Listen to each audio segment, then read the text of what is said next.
Hello दोस्तों, तो इस वीडियो में हम जोड़ने वाले हैं class 10th chapter number first जो कि वास्तविक संख्या है। और वास्तविक संख्या जो है इससे कौन कौन से क्वेश्चन एग्जाम में आ सकता है नहीं आ सकता है उनके बारे में भी जानेंगे पूरे डिटेल से। तो चलिए जानते हैं। सबसे पहले हम ये समझ लेते हैं कि वास्तविक संख्या होता क्या है। वास्तविक संख्या को हम इंग्लिश में बोलेंगे रियल नंबर। रियल नंबर, ये जो वास्तविक संख्या है इसका डिफिनेशन हो जाएगा। इसमें जो है परिमेय संख्या और अपरिमेय, यानी पी से परिमेय, ए से अपरिमेय, परिमेय और अपरिमेय दोनों संख्या रहता है वास्तविक, यानी कि आर। यानी परिमेय और अपरिमेय दोनों संख्या रहेगा तो उसी को कहेंगे वास्तविक संख्या, यानी रियल नंबर। क्या समझे? जिसमें परिमेय संख्या और अपरिमेय संख्या दोनों हो उसे हम कहेंगे वास्तविक संख्या। अब वास्तविक संख्या में जो इसका जो क्लास टेंथ का जो चैप्टर है प्रश्नावली 1.1, 1.1 में आपको देखने को मिलेगा मौसो ज्ञात कीजिए। मौसो ज्ञात करें। ये जो मौसो ज्ञात करें, ये जो टॉपिक है मौसो ज्ञात करने वाला, ये इस टॉपिक पे 2 अंक का क्वेश्चन बोर्ड एग्जाम में हर साल आता है। यानी कि मौसो निकालने के लिए अक्सर आपको एग्जाम में पूछेगा। तो चलिए हम जानते हैं आज पूरे बेसिक से मौसो निकालने के लिए, और मौसो निकालने का कौन कौन सा तरीका है उनके बारे में भी। तो मौसो निकालने का सबसे पहला जो तरीका है वो है भाग विधि। भाग विधि, यानी भाग विधि के भी द्वारा मौसो निकाला जाता है। उसके साथ ही साथ दूसरा ऑप्शन है अभाज्य गुणनखंड विधि। अभाज्य गुणनखंड विधि, अभाज्य गुणनखंड विधि। इसे हम क्या समझे?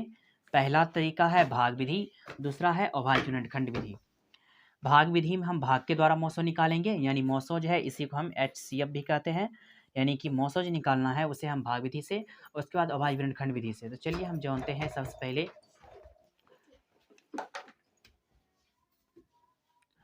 पहले हम जानेंगे भाग विधि से मौसो निकालने के लिए। तो भाग विधि से कैसे मौसो निकालेंगे उनके बारे में जानते हैं। पहले पूरे बेसिक से चलेंगे आज। बेसिक, तो भाग विधि में जैसे मान लीजिए यहाँ पे 2 है और यहाँ पे 8 है। अब हम बोलेंगे इनका हमें मौसो ज्ञात करना है। तो कैसे मौसो ज्ञात करेंगे उनके बारे में समझते हैं। सिंपल है, 2 से भाग दे देंगे 8 में, जो छोटा रहेगा उनसे भाग देना है बड़ा में। 2 का टेबल पढ़ेंगे और 8 खोजेंगे, 2 चौके 8। ये पूरी तरह से कट गया, यानी कितना बार में कटा? 4 बार में। लेकिन ये जो आगे वाला जो होता है पार्ट जिससे हम भाग दिए हैं, जो यहाँ पर रहेगा उसी को कहेंगे मौसो। लिखेंगे HCF बराबर 2। इस तरह से ये हो गया। और एक दो एग्जाम्पल जैसे 2 लिए, उसके बाद यहाँ पे ले लिए 7, इस तरह से। अब इसका हमें कैसे मौसो निकालना है? सबसे पहले 2 से भाग देंगे 7 में तो हो जाएगा 2 तिया 6, घट का आएगा कितना? 7 में 6 घटाएंगे बचेगा 1। यानी कि हमेशा छोटा से बड़ा में भाग देंगे, जो छोटा रहेगा उससे भाग देना है बड़ा में, और टेबल पढ़ेंगे और भाग देंगे। यहाँ पे देखिए घट के आया 1, अब इस 1 से फिर भाग देंगे हम इसमें। यहाँ पे हमें इस तरह से लाइन खींच के ये जो यहाँ पे रहता है उसको हम यहाँ पे ला देंगे, और उसके बाद 1 का टेबल पढ़ेंगे और 2 खोजेंगे, 1 2 2, यानी कि ये जो कट गया फिर यहाँ पे कितना आया? 1। यानी कि HCF बराबर हो जाएगा, HCF बराबर हो गया 1। यानी कि जो भी आपको आगे में नज़र आएगा वही हो जाएगा HCF। इसे हम कहते हैं भाग विधि द्वारा HCF निकालना। और जो आपका क्लास 10th का जो चैप्टर नंबर फर्स्ट है वास्तविक संख्या, उसमें कहा गया है यूक्लिड विभाजन एल्गोरिथम के द्वारा, विभाजन यूक्लिड विभाजन एल्गोरिथम, यूक्लिड विभाजन एल्गोरिथम के द्वारा आपको मौसो ज्ञात करना है। यूक्लिड विभाजन एल्गोरिथम अगर पूछे कि यूक्लिड विभाजन एल्गोरिथम का जो फार्मूला होता है उसे लिखने के लिए, तो आप उसमें लिखिएगा A बराबर BQ प्लस R। ये जो है यूक्लिड विभाजन एल्गोरिथम का एक तरह से कह सकते हैं फार्मूला है। इसी पे आपको इस तरह से पहले भाग दे के और इस पे आपको आंसर को पुट कर देना और इस पे रख के उसको बना देंगे। तो आगे हम देखते हैं, इस पे अभी और एग्जाम्पल लेते हैं भाग विधि के द्वारा। जो जैसे कि मान लीजिए और हम लेते हैं कुछ क्वेश्चन भाग विधि द्वारा इसको हल करने के लिए। जैसे कि यहाँ पे लिए 20 और 30, कहेंगे आप इसका मौसो निकालने तो कैसे निकालेंगे? सबसे पहले हम 20 से भाग दे देंगे 30 में, यानी छोटा से बड़ा वाला में। तो 20 से भाग देंगे 30 में तो एक बार हो जाएगा 20, घट का आएगा यहाँ पे 10। फिर इस 10 से भाग देंगे इस 20 में, जब तक पूरी तरह से कट न जाए तब तक हमें भाग देते रहना है, ठीक। 10 का टेबल पढ़ेंगे तो 2 बार में आ जाएगा 20। ये अच्छी तरह से कट गया, यानी कितना आया यहाँ पे? आगे में जो रहेगा वही हो जाएगा आंसर, यानी है 10। तो लिखेंगे HCF बराबर 10। ये हो गया इसका आंसर। तो हम और आगे देखते हैं, एक और 2 क्वेश्चन लेते हैं। जैसे मान लीजिए दूसरा क्वेश्चन लिए हम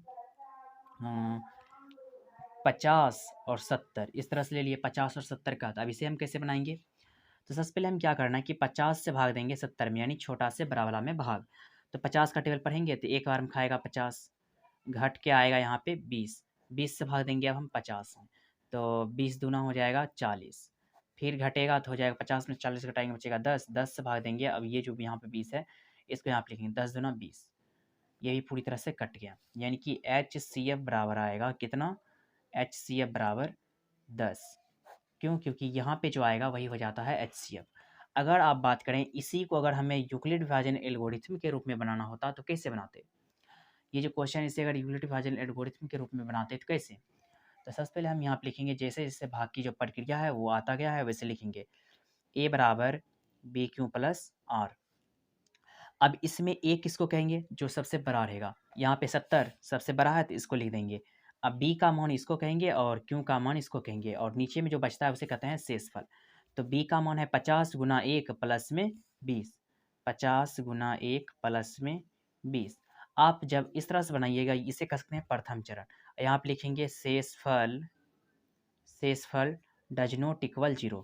जब तक शेषफल 0 के बराबर नहीं आएगा तब तक नहीं छोड़ेंगे। यहाँ पे शेषफल जो है 0 के बराबर नहीं है अभी और आगे करना है। तो यहाँ फिर लिखेंगे यहाँ पे पहले 50 था तो दूसरा स्टेप यहाँ पे लिख के अब लिखेंगे 50 बराबर, ये जो पहला जो 50 था इसको यहाँ पर आपको दिखा देते हैं। ये जो 50 है पहले उसको लिखेंगे, उसके बाद 20 गुना 2 प्लस में लिखेंगे 10, 20 गुना 2 प्लस में 10, 20 गुना 2 प्लस में हो जाएगा 10। अभी भी शेषफल जो है आर को कहते हैं शेषफल नहीं है, यानी कि शेषफल जो है 0 के बराबर नहीं आया है, इसलिए हमें फिर से करना है। फिर तीसरा स्टेप ऐसे, तो तीसरा स्टेप में क्या हो जाएगा कि अंतिम में है 20, लिखेंगे 20 बराबर 10 गुना 2 अब प्लस लिखेंगे हम अंतिम में। देखिए कट्टी कट्टी आया है तो इसका मतलब शेषफल 0, यानी आर बराबर आ गया है 0। तो HCF बराबर हो जाएगा, HCF बराबर हो जाएगा जब कट्टी कट्टी आ जाए या फिर 0 आ जाए तो उसके सामने का ये जो इस साइड जिससे हम भाग दिए हैं वो हो जाता है HCF, यानी कि 10। ये हो गया इसका आंसर। अब हम ये तो समझ गए, इसे हम कहते हैं भाग विधि। अब हम जानते हैं कि अभाज्य गुणनखंड विधि द्वारा कैसे बनाया जाता है उनके बारे में। तो दोस्तों अभाज्य गुणनखंड विधि जो है, अभाज्य गुणनखंड विधि, अभाज्य गुणनखंड विधि, ये अभाज्य गुणनखंड विधि कहने का मतलब हुआ, अभाज्य का मतलब होता है कि वैसी संख्या जिसमें एक और स्वयं से भाग लगे उसे कहते हैं अभाज्य संख्या। गुणनखंड का मतलब होता है अलग अलग टुकड़ों में बांटना, जो गुणाम है उसको खंड करना, यानी गुणनखंड। जो गुणाम है खंड करना यानी तोड़ना, जो गुणाम रहेगा उसको तोड़ना। और विधि का मतलब तो आप जान भी करते होंगे नियम और होता है।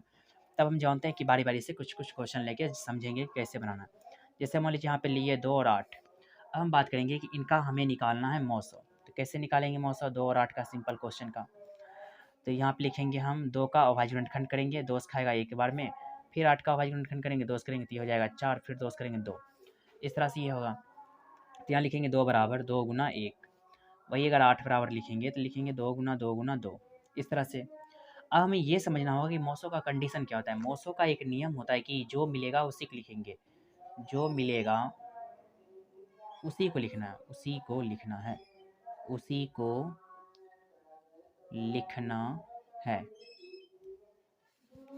यानी मौसो का कंडीशन क्या है कि जो मिलेगा उसी को लिखना है। तो इसमें आपको देखना है क्या, यहाँ पे लिखेंगे इस तरह से 2,8 का मौसो, 2,8 का मौसो बराबर। अब 2,8 का मौसो क्या होगा, इन दोनों में देखिए एक 2 मिल रहा है तो ये हो गया इसका आंसर। यहाँ पे आप चाहेंगे तो 1 भी लिख सकते हैं, लेकिन 1 से अगर गुना करिएगा कोई भी संख्या में तो उतना ही आएगा। तो 1 2 मिला तो 1 2 बाहर, यही हो गया इसका आंसर। और कुछ क्वेश्चन लेते हैं, जैसे अब थोड़ा बड़ा वाले लेते हैं, जैसे मान लीजिए यहाँ पे लिए 36 और यहाँ पे लिए 18, इस तरह से। आप कहेंगे हमें इसका मौसो निकालना है तो कैसे निकालेंगे? सबसे पहले लिखेंगे 36 और इसका अभाज्य गुणनखंड करेंगे, और यहाँ पे लिखेंगे 18 इसका अभाज्य गुणनखंड करेंगे। 36 का जब करेंगे अभाज्य गुणनखंड तो ये हो जाएगा, 2 से करेंगे तो 18 दूना 36, फिर 2 से करेंगे तो ये हो जाएगा 9 दूना 18, 3 से करेंगे 3 तिया 9। इसमें जब करेंगे तो हो जाएगा 2 से 9 दूना 18, 3 से 3 तिया 9। अब यहाँ पे लिखेंगे हम 36 बराबर, जो जो संख्या से हम भाग दिए हैं वो सब संख्या को यहाँ पे लिख देंगे। कैसे लिखेंगे? 2 2 3 3 लिखेंगे, 2 गुना 2 गुना 3 गुना 3, इसके बीच में गुना लगा देते हैं। उसके बाद 18 बराबर लिखेंगे 2 गुना 3 गुना 3, 2 गुना 3 गुना 3। अब हमें यहाँ पे लिखना है 36 कोमा 18 का मौसौ बराबर। इसको लिखेंगे क्या कि 36 को 18 का मौसौ बराबर हो जाएगा। जो मिलेगा उसी को लिखना है। जैसे यहाँ पे 1 2 मिला तो इसको, यहाँ पर 1 3 मिला तो ये भी बाहर आ जाएगा, ये जो 3 मिला ये भी बाहर आ जाएगा। तो यहाँ पे लिखेंगे 2 गुना 3 गुना 3। क्यों? क्योंकि यहाँ पे जब 2 को 2 मिला तो 1 2 को बाहर, यहाँ पे जो 2 को 2 3 मिला तो 1 3 को बाहर।